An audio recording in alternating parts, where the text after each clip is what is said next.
Programang ito ay rated SPG. Striktong patnubay at gabay ng magulang ang kailangan. Maaaring may masiselang tema, lengguwahe, karahasan, sexual, horror o droga na hindi angkop sa mga bata. Sa katagalan nga, itong si Gerald ay makakaramdam ng selos dito nga kay Maki dahil nakikita niya kung paano maayusin o asikasuhin ng tong ni Maki itong si Gina. Sa nalalapit na kaarawan nito, napansin nga niya na maaari ng may gustong itong si Maki kay Gina at ditong na ay magkakaroon sila ng sakitan at aawatin nga sila nito ni Gina.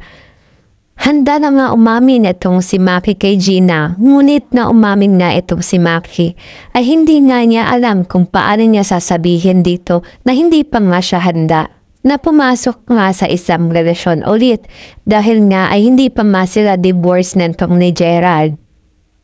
At mukhang gustong ayusin ni Gerald ang kanilang nakaraan ni Gina, ngunit gumagawa nga siya ng paraan kung paano niya ito sisimulan.